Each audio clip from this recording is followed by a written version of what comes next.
thank you very much, everyone, for being with us. And I am very happy to introduce my good friend and colleague, Marijn Janssen. Marijn is a member and the president-elect of the Digital Government Society. And he is one of our very first guest speakers in dg.o. This is a new modality that we're introducing into the conference this year, that we went all digital. And we all know Marijn very well, so and introducing him is always a challenging task because he has so many things to say about him.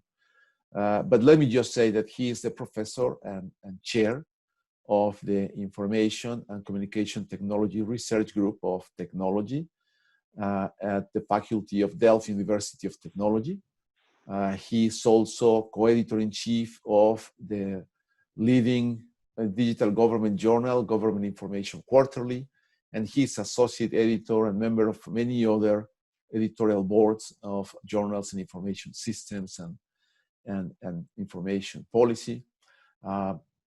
And he was ranked as one of the leading e-government researchers in surveys back in 2009, in 2014, 2016, and in the last couple of years to 2018 and 2019, he has been named as one of the 100 most influential people in digital government by Apolitical.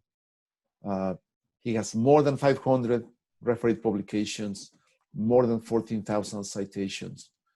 It's definitely a pleasure having you with us today, Marijn. Thank you for accepting our invitation to be one of our brand new guest speakers into dg.o.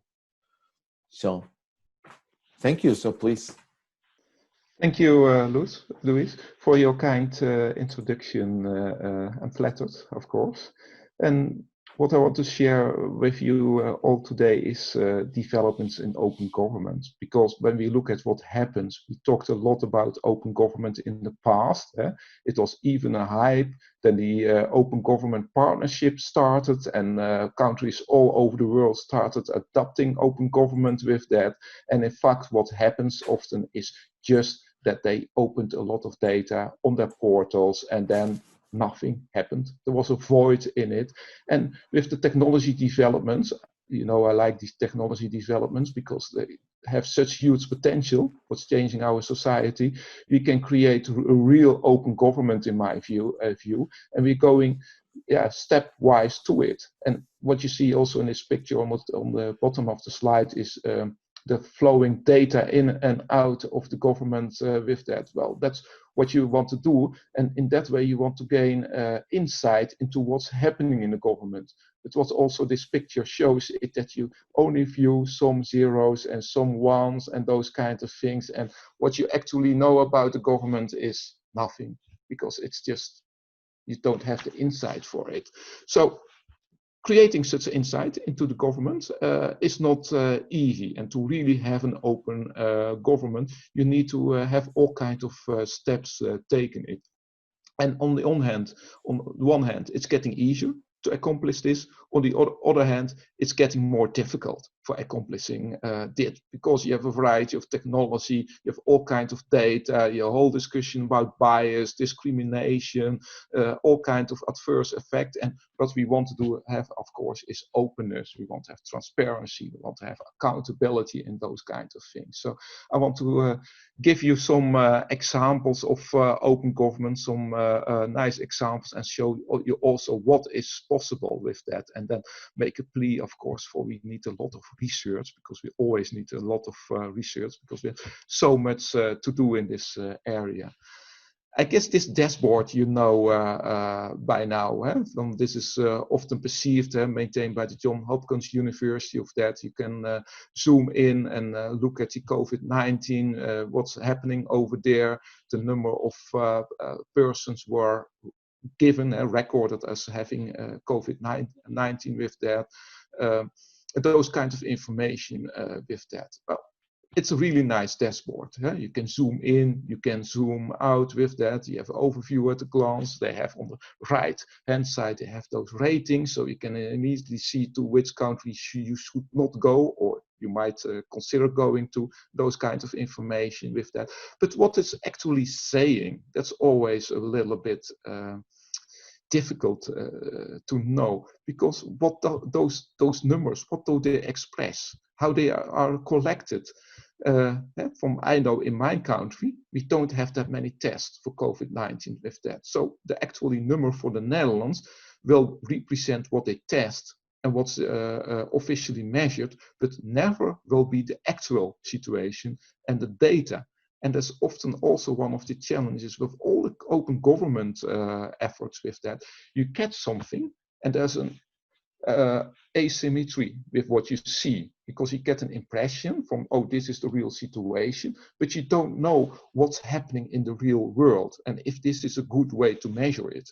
And in this case, for the dashboard, the Johns Hopkins University does a good job, because they ensure the stability and they ensure that it's possible to compare the things to each other, and when you change the measures, they take it also into account. But still, each country measures in a different way. So it's highly incomparable. Also, countries are different in terms of size, in terms of where people live. So it's hard to assess what is really the value. This is an example, I think, of open government, because governments start to share the data. But everybody will understand it's hard to assess the underlying logic, the quality of the data, how to interpret it. It gives some clue about the patterns, but not how it's really doing it. And we have many examples of those kind of patterns and dashboards for doing it, and they all have their drawbacks. So what's often happening, and the contrast with that, with those drawbacks, people don't trust the data. So what they are doing is they self-organize and they start to collect the data themselves, because they trust their own data. And this is an example of air pollution, but also COVID-19 data is collected in that way. People share it using Facebook, other social media. Google Docs nowadays is very popular for doing that. And you get another impression about what's going on, where is really the problems with that. Sometimes they add pictures also to it with the COVID-19 pandemic with that. So you get much more insight in it. And this is what citizens are doing independent of the government. So on the one hand, governments want to open up, they want to create some level of transparency, accountability. On the other hand, also citizens are start collecting data and measuring all kinds of things. And it's possible with that. It's quite possible, and it can have a huge effect, as in the US, the filming of the police brutality over there announced, with protests all over the world resulted into that. We are so easy to collect those kind of data, because you can see what's happening with that, happening on the street, that it completes also changes the picture and the perception of it. And also this discussion about the data, if it's correct or not. Sometimes it's discussed from, oh, is this the right measure or not? Well, often citizens can take an overview of it. And that means also with open government, whereas maybe at the beginning we looked at the government and how they start sharing some kind of data. Nowadays, we take the other way around also, from we should take the citizens' perspective on it, because they have also part of the picture.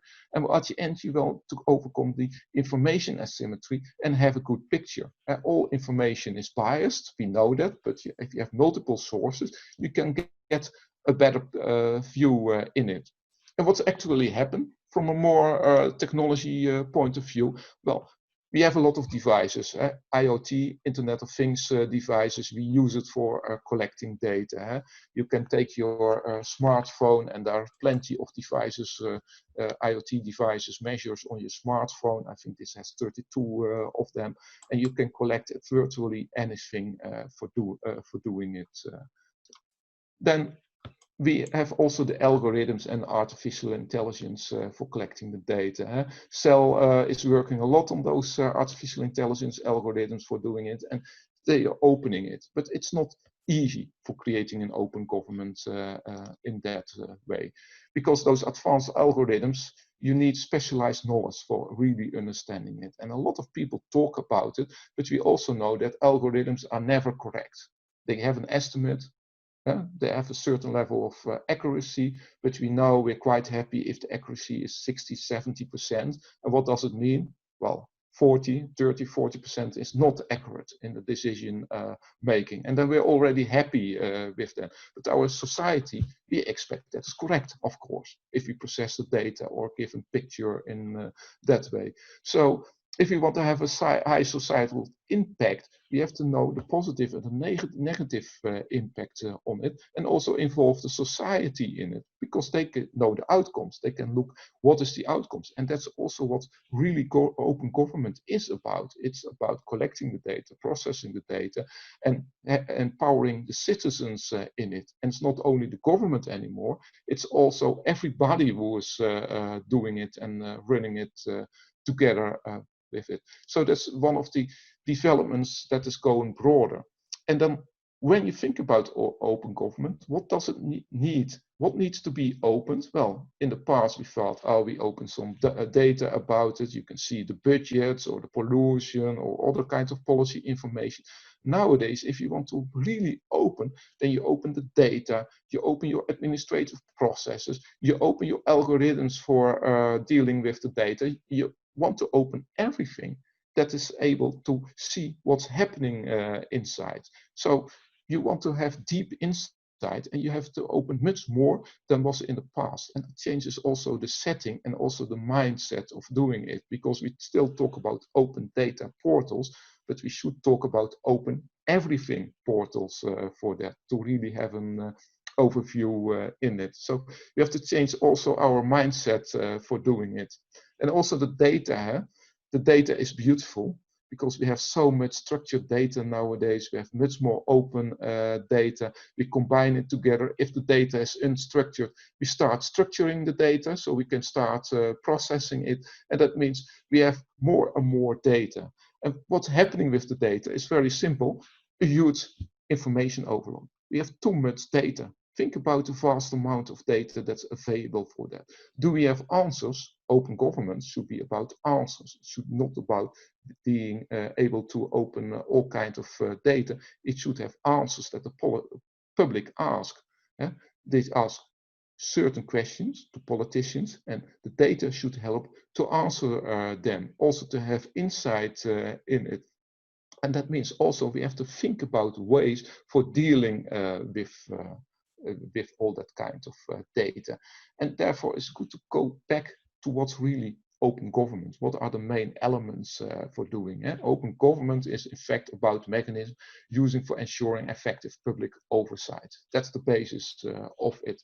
And if you want to have oversight, you need some level of openness. If you don't have openness, it's impossible to have oversight, because you can't see what's happening over there. Then the openness should result into some level of transparency with that. So you should have some insight. Do we need to know everything? No, of course not, because then you should become yourself in the government and walk around and become a civil servant. Then you might have a better view in it, but you should create transparency to answer the right questions about it. Where is the most impact of COVID-19? What measures helped in that respect? Or within the government, where's the budget spent on? Where's the effective? Is the budget spending very effective, well spent, and those kind of things? And that creates also the accountability, because once you know the effect, you can hold the people accountable. Should we not spend it another way? We do it already for years, but it might be doing in another way much more effective. But that demands also that you now have deep knowledge about the impact. And often the context is very important, because if you know from, oh yeah, we're spending in that way, and if we can slightly change it in a certain way, the effect might be bigger. And that means that people who are involved in it, they should know the situation at hand. And they often do. When you look at public policy making with that, the people are in the policy, they know how the budget can be spent and what to be done. And therefore participation is very important. The knowledge of the crowd, sometimes the wisdom of the crowd, they sometimes call it with that. You should engage the people because they have the answers, they can interpret it, what is going on and how to do it. And at the end, that should result in trust with that. Well, By now we know it might also result in less trust instead of more trust with that. We know that openness might result not in open government and transparency, but might result in an information overload with that. So it's all about how it will be arranged with that. And we have mixed outcomes with that, but we know that those are the main ingredients that are part of it, and we should adhere to it. But we also know that they are changing with that.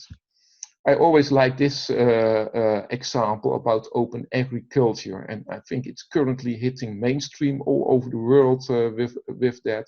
And this is the example of the government. They have satellites, and they know, well, they're measuring the soil quality with the satellites. They can look at the temperature in a certain area. You also know the heights. We know the Netherlands is below the sea level for a large extent with that. So we can measure everything with that. And that gives a lot of insight. And we know that our summers get more dry due to the climate change with that. So you want to take measures with that. And when you open that kind of data, you can also empower the people for using that type of data. So what the Dutch government did is they bought the data from those satellite providers and they opened for the public. So farmers can use it, but most farmers have no knowledge about that. So there are intermediaries who use that kind of raw data for that, and then they create all kinds of advice on it.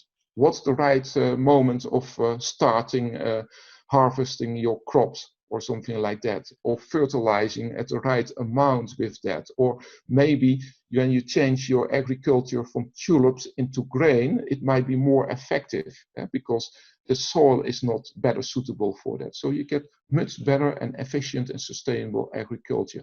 You can say, is this really open government? Yes, it is open government, because this is all about policy making, because the Dutch government knows that we are dependent on agriculture. So if you can increase the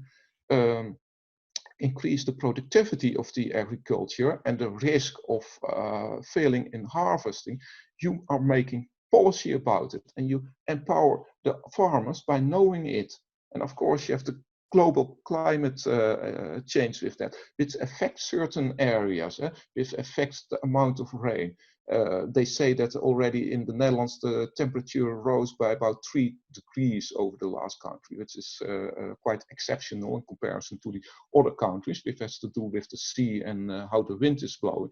You need to know those kinds of information to remain competitive with your agriculture for doing that. So that's also open government with that, influence the public policy making. And when we go back about the challenges, was this easy? It looks very easy once you do it with that, but think about it, how difficult such an example is. How can we find the data? Who has the data?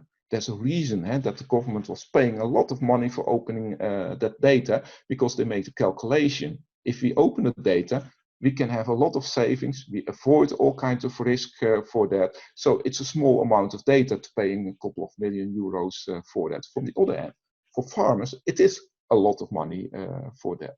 You have also to find out who has the data. Who's the data steward? Is that steward prepared to share the data? What are the conditions for sharing the data? Often stewards are not that, sometimes are reluctant to share the data for that. And there's a reason for that, because they make money out of it. Or the whole business, the service provisioning might be based on that. What's happening if they start sharing all the data is that other people can take over their service provisioning. And it might hit the heart of government organizations with that. Then we have another problem. What's the quality of the data, and is it useful? It is a lot of data, and we still do those searches on the Open Data Portal. We started 5 or 10 years ago doing that, and there's still a lot of data over there that is really not usable. Why do they publish it? Just to count, oh, I have a data set published. That's the reason by it, because the politicians want to know that we publish many data sets at the end of the year. Oh, you did a good job, but in effect, you did a lousy job, because what you're creating is an information overload, and you can create a fuzzy picture for the people. So it should be more targeted, what you really want to do with that. Then the next question is, how can the data be linked? Because it's almost never a single data set. It's always a combination of different data together. And how can it be processed? And once you have that, the question is, how valid are the outcomes? And most of the time, validity and knowing how accurate something is, it's very hard to determine in advance. You have to run it. And I remember when I was doing my PhD, we built an agent-based simulation model, and it took me half a year, 6 months, to validate the model. It was not even a very big model with that. It might be one of the biggest challenges over there, how to validate it on a large scale, because data using is easy, but we often forget that step with that. And then the question is if there's still an information asymmetry. Do you know more at the end? And is there transparency created for that? So how do you know that you really create an open government? What is the societal impact with that? Well, when you see all those questions, you already see from it's finding the needle in the haystack over there, because you have to overcome everything. But the good news is that there are more and more good practices for that. This is an example of what was formerly a needle in the haystack, but people are able to find the needle with that. This is the city of Den Haag. It could be any city in the Netherlands nowadays for that. And they open all the data of the city council. And a lot of minutes, thousands of pages, many documents with that. And in the past, it was merely resulting in an information overload, because people had no clue where to find the information there for that. So in this initiative, they used machine learning to connect the location. So you have already know if it's relevant for your location, the topics, and the city council minutes. And all the material nowadays that is open with that. Well, the color in this figure indicates the amount of documents. So in a certain area, there's more regulation, there's more discussion about it with that. You can see the city center here in the middle. There's much more regulation than in other parts for that. In Scheveningen, near the beach, there's also a lot of regulation for that, because there are a lot of tourists over there. You need it also. And as a citizen, you want to know what's happening and if it's relevant for us. So instead of where you have to search for the data in the past, they will push it to you nowadays. This is relevant for you because it's this topic and it's in this area. So you get just the information you need and you subscribe to. Of course, you have to select the right topics. So if you select all topics, you still receive a lot of data and information about it, but the more specific you are, the better information you receive. And that's also how open government is viewed nowadays. Instead of having massive amounts of data and information what people are not able to handle, you want to provide customized information about what really matters for them and give them insight in that way. So that changes also the way you're doing it. So it's about customization, it's about empowering. Of course, you don't know all the questions people are interested in, but at least now they know that there's something going on. And of course, some people know everything, some people are just specific. That's also the variety of people, but it's about a changing mindset for that. We don't want to give an information overload anymore. We want to make it very specific for them. And the machine learning component is very important in this one, because machine learning was used for indexing, for finding the right way. We didn't know at the beginning how it was used with that. So the technology provides a lot of solutions to deal with the complexities, dealing with the vast amounts of data. But what's the problem with machine learning and those kinds of things? They're not always correct. They also make mistakes. If somebody writes it in a different ways, use different terms for it, they're not able to connect it or to detect it. If you don't add a geographic location to it, they don't know it's about a certain geographic location. It can be a simple mistake that they say, oh, it's appropriate in the city center, but also in other parts of Den Haag. Well, the data might be pushed only to people living in a city center, whereas it's relevant for the whole city. Such small changes might cause huge problems with that. So it's not easy to do it. So, and then you have the other ones, the bias and the mistakes with it. And in Europe, especially, it's important, the General Data Protection Regulation. And that has a huge impact on how we deal with the data, because you don't want to have the names involved. You don't want to release personal data for that. And the more data we have, you should say from, oh, we have a better open government with that. Well, the more complex the data protection also becomes, and the more complex it becomes to provide the persons the right data for that. So if you want to have personal information collection with that, you should ensure that you have access, that it's arranged with that. Who can look at? You have to ensure that there are not errors in it, that it cannot be used at a later stage for that. I read in the newspaper that somebody was fired the other day because there was some personal data leaked, and people conclude from, oh, he did some violence in the past, where he was never judged or sentenced, given a sentence about that.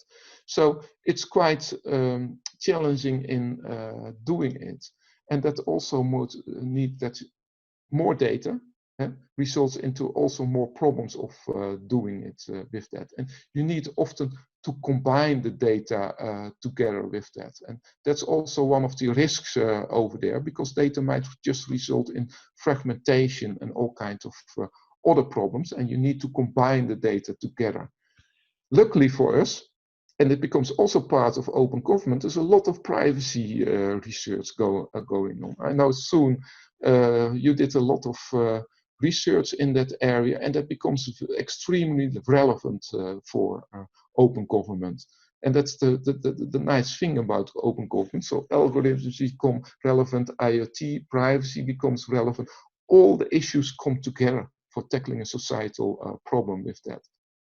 And in the past, we use privacy by design in a very simple way.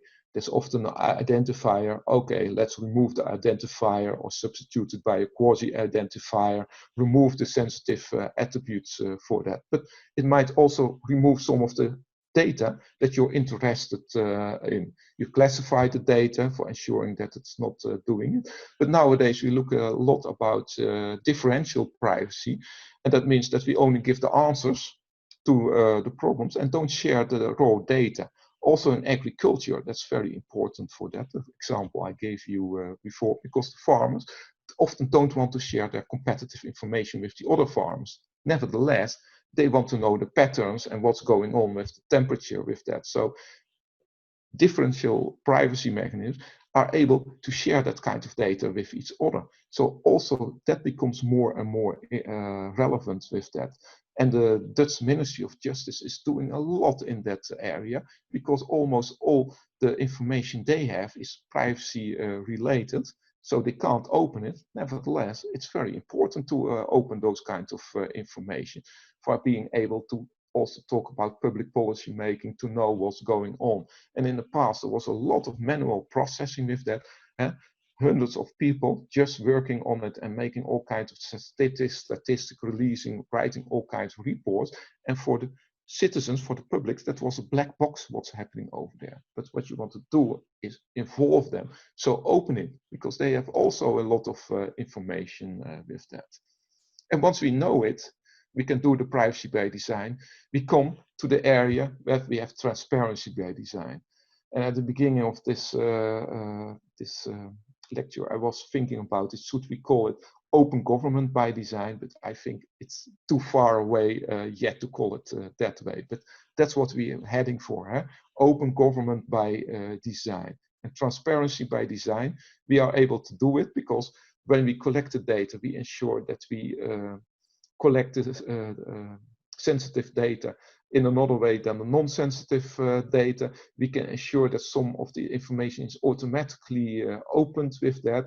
We can ensure that nobody can manipulate it in the meantime. That's also very important, because the more steps you have between it sharing and opening for the public with that, it has the risk of manipulation, especially in developing countries. That's often a problem, because there's so many steps in between. that the original data and the results are completely out of sync, because people they change it, maybe not on purpose, but it helps. So you have to go back to the basis and open it that. And that's in a sense of transparency by design. And in my view, all the systems procured by the governments should adhere to this mechanism with that. So if governments buy a system, then automatically the information, the data that's relevant for the public should be open to them and shared with them in real time, preferably with that. And that's all becoming possible with that. And that changes also the way open government is, because we don't have to talk about, oh, do we have a new open government portal? Oh, do we have a dashboard included with that? It will be automatically the case. And for basic applications, it can. For others, it cannot. And that means also we have to go back to trusted data frameworks, because what's often the challenge with those kinds of information? It's not collected by a single organization, but by multiple organizations. And they only want to share the data if they trust the others that they do it in a relevant and a good way, that they don't violate the privacy, that they meet the requirements from the others one. So that means also that more and more what you see is that they establish trusted data framework, and with not only the government, but also private organizations are involved.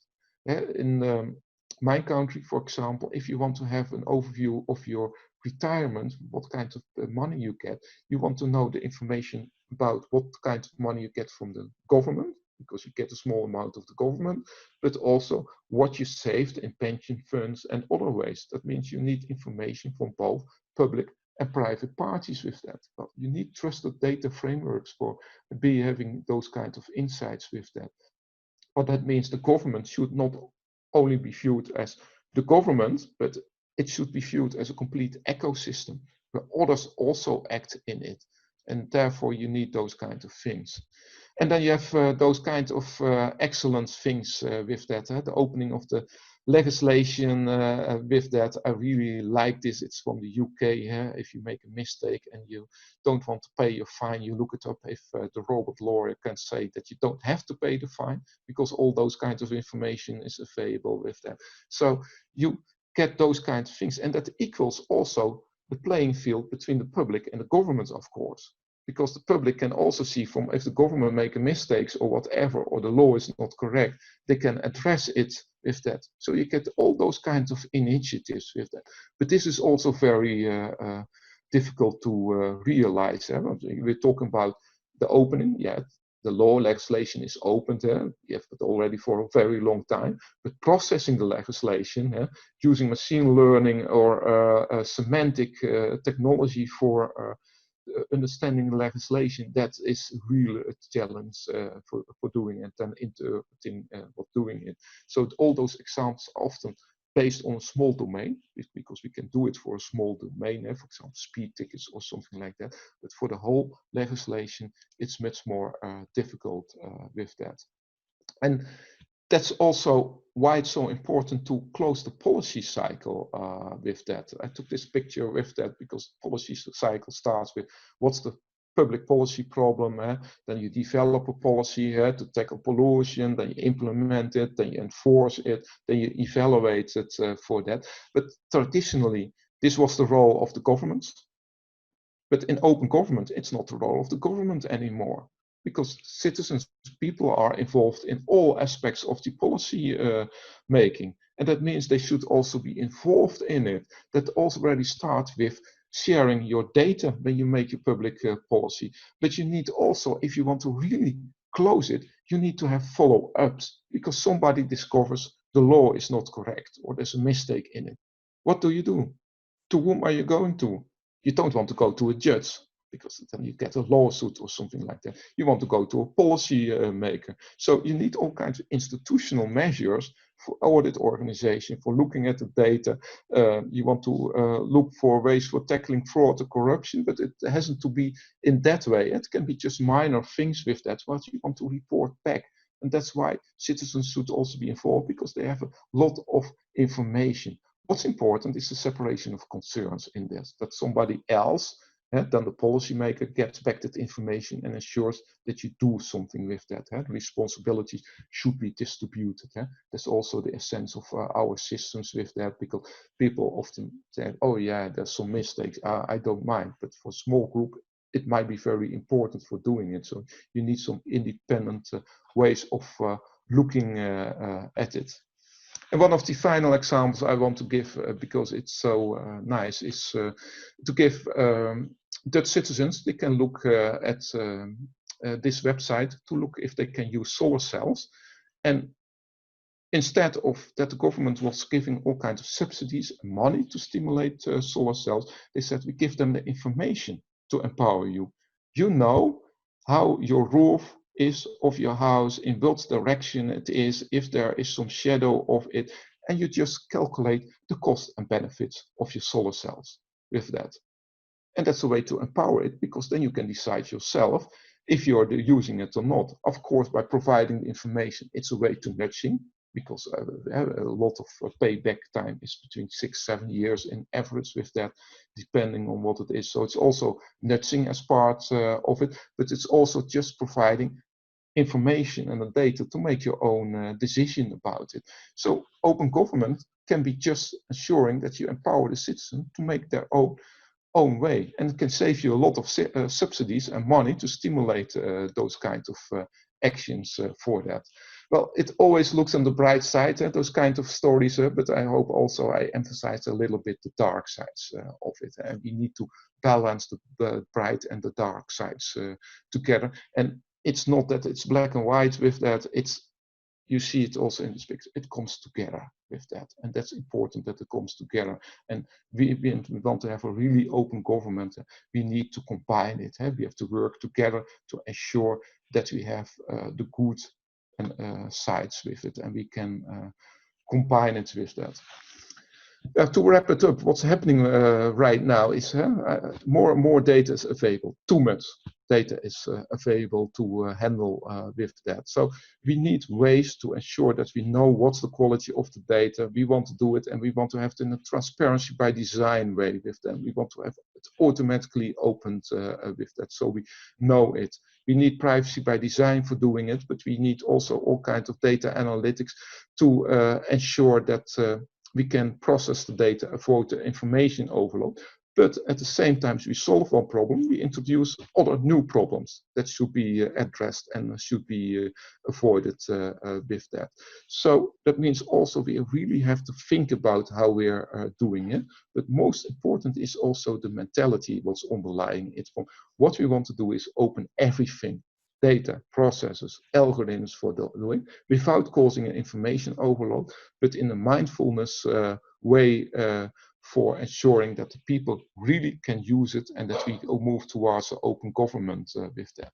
And we have so much technologies, so much solutions. We did so much research in those different areas, but what it's about in open government is combining the elements together, integrating the elements, and that's not easy.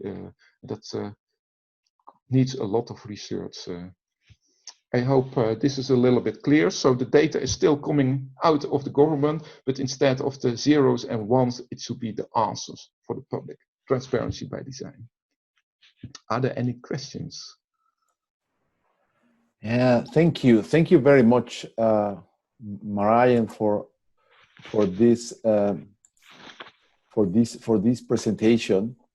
It was very, very interesting, very, very nice ideas. So let me just, so we can see better each other now. So to moving into the Q&A session. So maybe there are some questions. If you have any, just go ahead soon.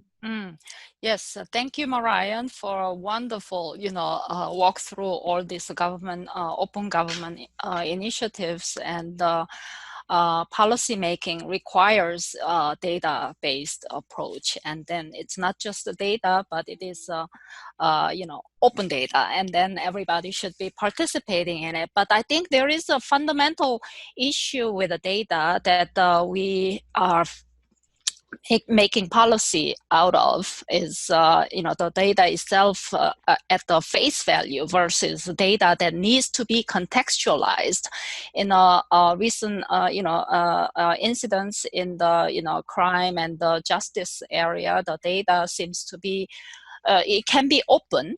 However, that data that they have been collecting in the historical, context, they are all biased in a way to a certain number of, certain ethnic profiling was being made, and that decision will be made based on that data will be a little bit, influencing or impacting the government policies or the actions that the people will be taking. And I think, academics, we are all saying that, we have to worry about the data, but we are working with the data, but if that data is contaminated, that may not be a good idea. Hello? Yeah.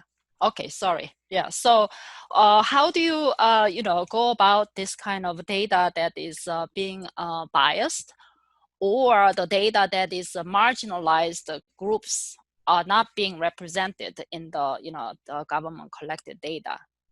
Yeah. I like that you started with it's fundamental, because I really think it's fundamental, and it's fundamental to all data.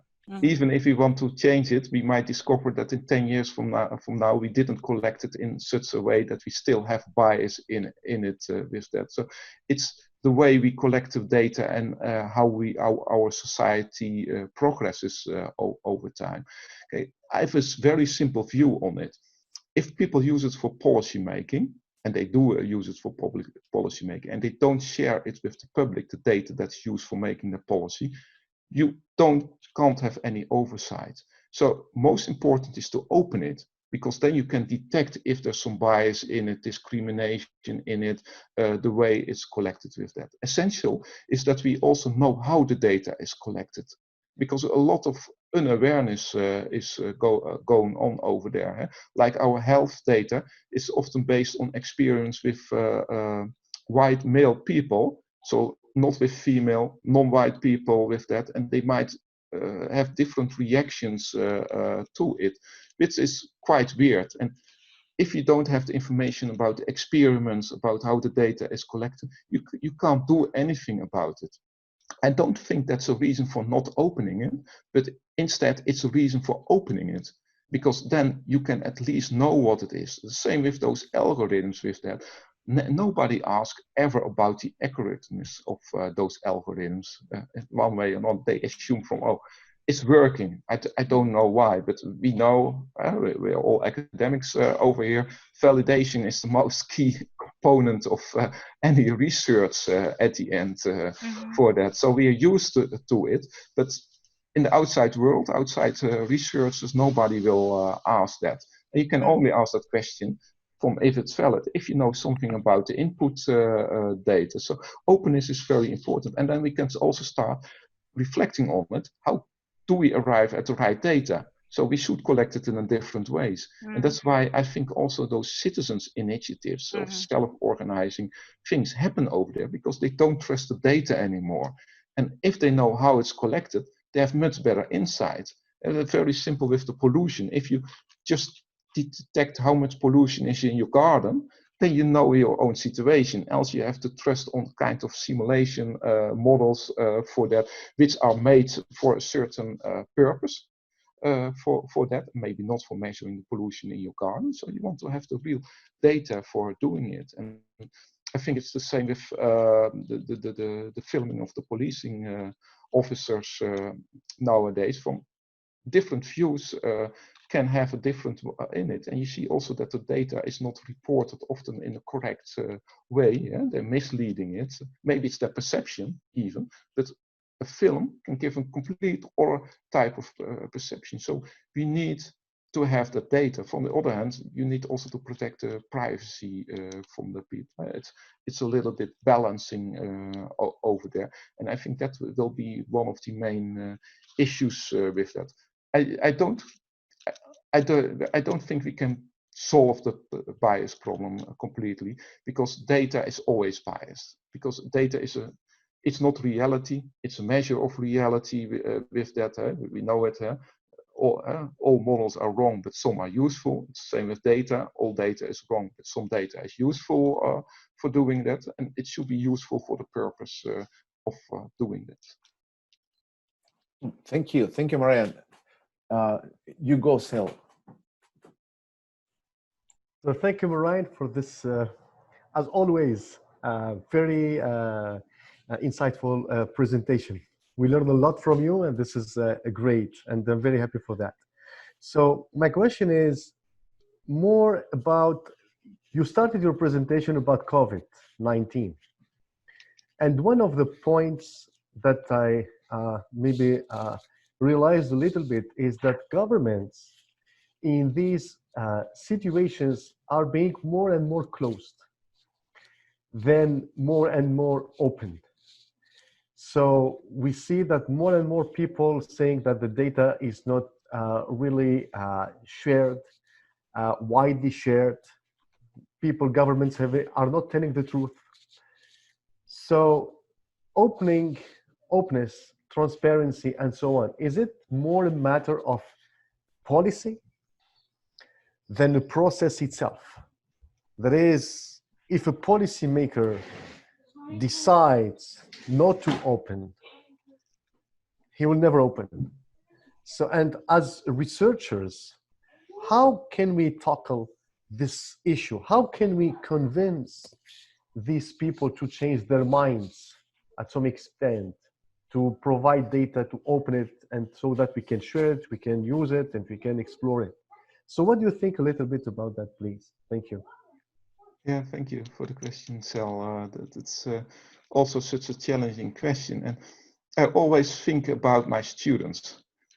Let's assume they make their exam. And then they say, oh, I have an A as a grade to me. And they don't let me show what they wrote in the exam. How can I give them an A for that? So if I want to know if the policy is correct and you want to discuss that with that, you need to let others check it. You need to look at the data with that. Of course, decisions are political decisions. You can do it in different ways. That's up to the politicians. But if you have about what's underlying it, you need to share it, and you need many people to look at it, because there might be multiple mistakes in it. It's quite hard to do it in a perfect way. When I do research myself, I give it also to my colleagues from, oh, can you please check it if the protocol is right with that. It's custom with that. We're used for doing that. So I think the reason for being closeness is that they might be afraid that they are challenged for that. But some decisions are just political decisions. They're not fact-based or whatever. It's dependent on what you're doing. You should not say from, that's a tendency in the COVID-19 from, oh, yeah, research is saying this, so we should do it in that way. Well, I looked at a lot of research and it's going that way or that way, and there's discussion about it. So we don't know how to do it, and you can challenge almost everything. And even what you do is, for example, I don't know how it's in your country, but we have to keep 1.5 meter distance in the Netherlands. Why not 2 meters? Why not 1 meter with that? So where is it based on? Well, recently there was some new research for that say from 1 meter it's a 30% chance that you can get it, and 2 meters 3%. So why 1.5 meter? Well, in retrospect, you can say from somewhere in between. But yeah, if you want to do it properly, you need to have probably 5 or 6 meters or something like that. I have no clue. I'm not the expert in that field, but it's a political decision. Yeah, and you shouldn't say from it's a scientific proven decision, because you also know from it's about the risk of getting COVID-19 with that, and it's about estimating, taking the risk, and it's also trade-off with the health of people and the economy and those kinds of things for that, and that's really a political. But I think openness is very important also, because if you don't have the openness, we can't have those insights, and maybe we make a wrong assumption because we had no prior data in it. This is different from Soon's question about with a lot of historical data. There was hardly any prior data in it. So there's a lot of uncertainty in it. So you have to make assumptions, and assumptions can be wrong. So it's all assumptions based, and you need to test the assumptions. That's what I learned. And the more assumptions you test, the better you know the situation. And that's what you see also when you look at the publications in that area, in health journals and those kinds of things. And you see that they have more and more data about what it is. You get more and more insight. And it might be that you make a wrong policy because you had the wrong assumption, but you never learn from it if you are not able to evaluate for that. Yeah. Can I have a quick remarks on that? I think Sal's remark on that, how much, or it's the politicians or the state entity, like a country's decision on what to release, right? So that the decision or what to withhold, what to release, that part needs to be a little bit more oversight from people as well. It's not just open, everything is good, but certain countries, like you want to name some countries, like in Hong Kong, let's say, they don't want to release certain data. So it's just an example, hypothetical example. I think how do we prevent that kind of things when we are saying that to their advantage, to their, the supporting their own policy or justifying their own policies, they are releasing certain, set of data. However, they are withholding certain ones, right? So I think there is some danger of giving them too much power on what to release and what not to release. So I think we need to do a lot of research on that aspect as well. Yeah, it's fundamental, huh? What you're saying. It's the fundamentals. If you don't share it, you can't look into it. Huh? That's why I give the example of the grading at the beginning. From then you don't know if it's correct or not, and then you have to trust it. And what's happening is that the trust declines because people think you have something to hide. That's probably why you're doing it. And of course, you can make other conclusions about it and interpretations about it, but that's the public debate. That's why you need the discourse for doing it and to arrive at the interpretation with that. And that's why I think transparency by design is so important, because then automatically everything is opened. You don't have to think about it anymore at the system level. And of course, you should ensure that sensitive data is not opened, personal data is not opened, or whatever reasons are not for opening it. But the other ones are automatically opened, and then people can also profit from it. I think that's why it's a very important principle for that. And even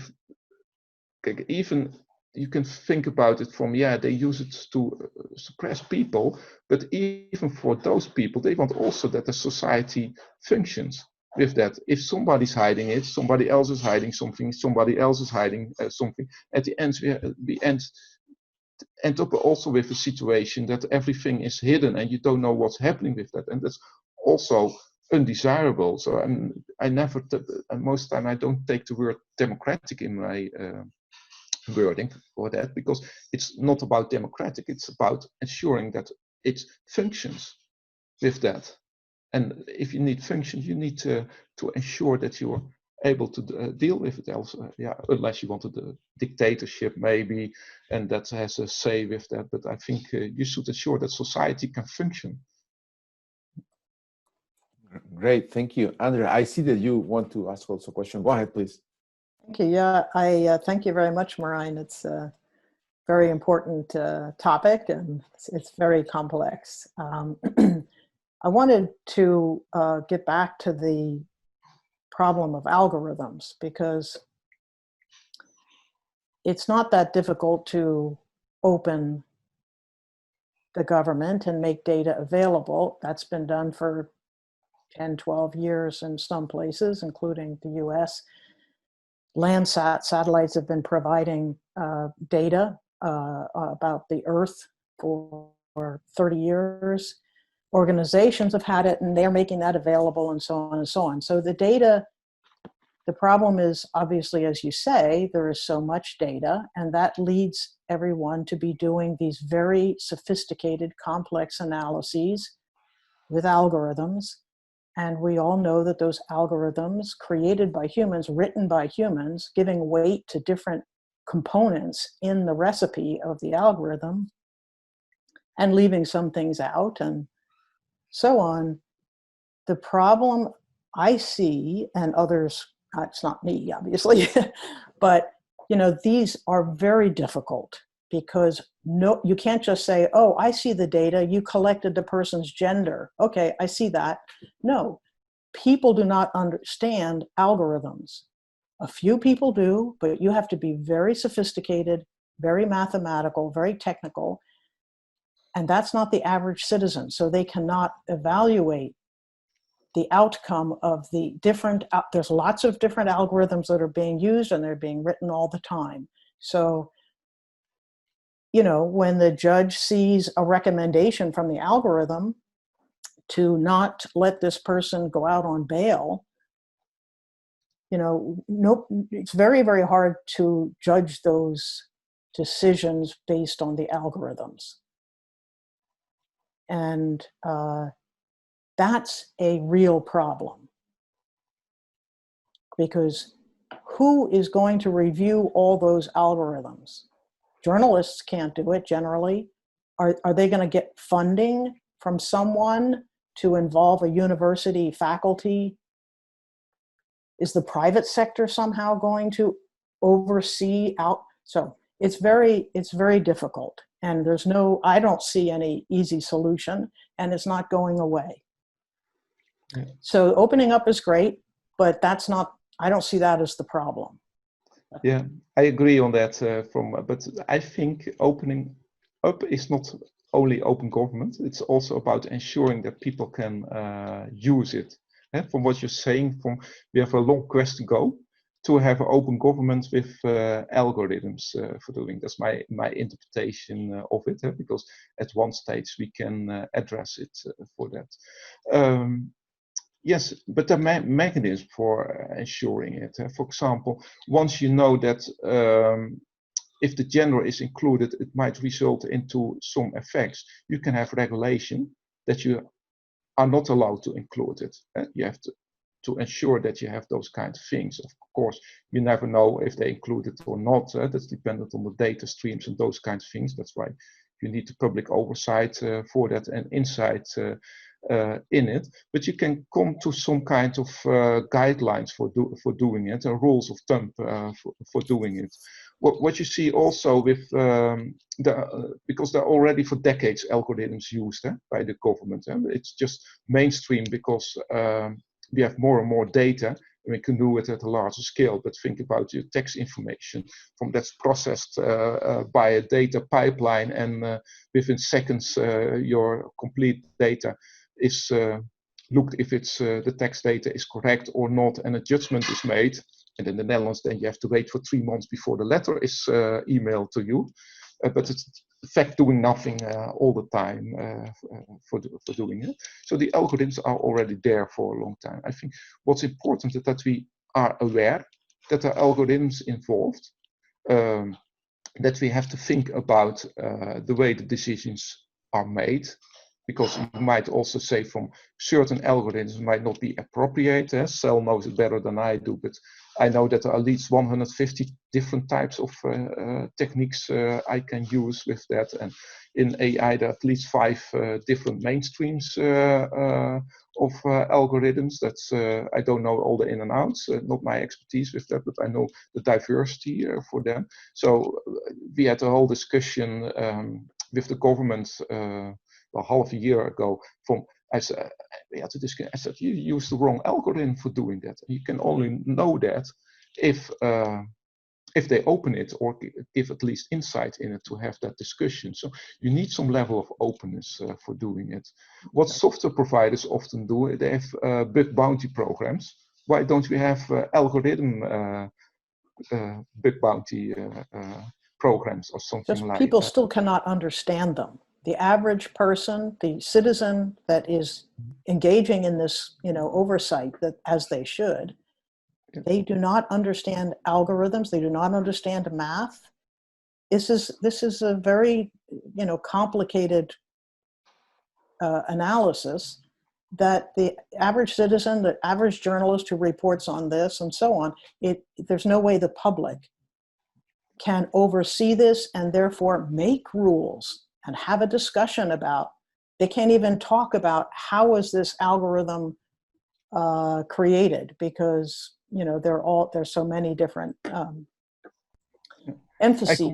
I completely agree on that, Andrea. But I think we're doing better than 10 years ago, because at that time we didn't have even the discussion that they were using algorithms, and we were even not aware how they were using it. So we already make a next step to it. And also now we're talking maybe about mathematics for doing it, and it's often a black box with that.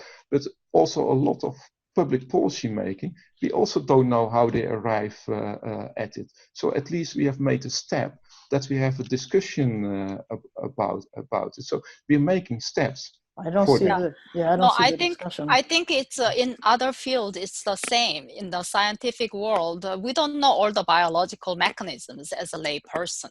However, there are some intermediate people who are educators who can translate what they have found into a more layman's terms. So maybe in our, digital government society and the community, maybe it is good to have that kind of, students, being educated. We educate them to translate whatever that went into the, algorithm in a technical terms. So they have to be in both, areas in technical, but they can also, make it translated into a more layman's terms, or, so more policy terms, so that a lot of people can have a larger impact on what this algorithm is about. So that might be one way of. People they're not even aware there's a bias in the algorithm. That's where we are. I hate to interrupt a good conversation, but the time is up. Becoming great. I think thank you very much, Marijn, once more Mariah, for such a great presentation. And I guess that the only thing that I should say is that in the keynote presentation from yesterday on Digital Time, Jane was talking exactly about all those needed institutional designs to deal with algorithms. Mm-hmm. So I think this is so cool and so interesting, and how these two presentations are really helping each other with two very different perspectives. Can I add one more thing? Go ahead. Marijn, I like that the 5 Olympic round rings that you made. Let's make that one as our, next agenda item for the digital government society or community as a research areas. It's a huge area, right? Yeah, you opened up that Olympics. Ethics. Mm-hmm. Yeah. Mm-hmm. Well, great. Thank you so much. No, thank you very much, everyone. Continue the discussion. Yes. Bye-bye. Bye. Thank you.